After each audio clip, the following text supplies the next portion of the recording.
Oxford Dictionary skips word of the year for 2020, says unprecedented year required dozens instead.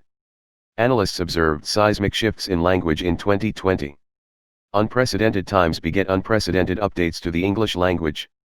That's the major takeaway from the Oxford University Press, the publisher of the Oxford English Dictionary, OED, in its Words of an Unprecedented Year report, which details the ways in which the ongoing coronavirus pandemic, as well as the rest of 2020, has changed the way we speak. Monday's report also comes in place of the OED's annual Word of the Year announcement, which, as its name suggested, usually only highlighted a single new word of the year.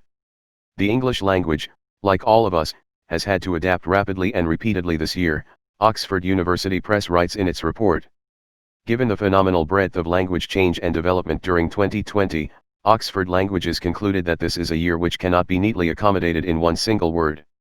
Instead, the Oxford University Press detailed the many new words that began trending, or entering the language, from the beginning of 2020 onward. Among some of the newly ubiquitous words observed by the analysts with Oxford included bushfire and impeachment in January, followed by acquittal in February, before landing on coronavirus in March. Other related terms COVID-19, lockdown, social distancing and reopening soon followed. In fact, the analysts at Oxford University Press estimated that as of March, coronavirus was one of the most frequently used nouns in all of the English language.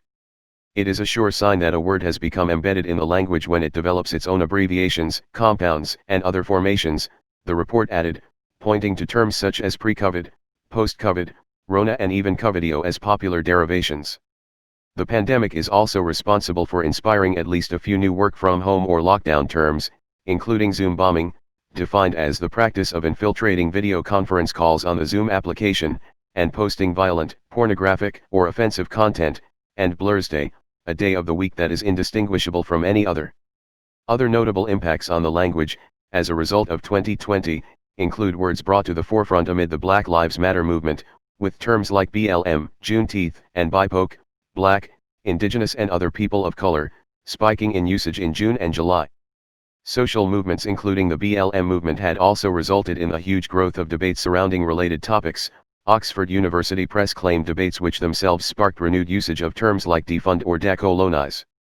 We saw new words emerge, and historical words resurface with new significance, as the English language developed rapidly to keep pace with the political upheaval and societal tensions that defined the year, as well as the ever-evolving spheres of technology and climate change, and the ways English across the globe has made its own mark on these developments to the lexicon, the report said. In other words, 2020 was really one for the books, reference books included.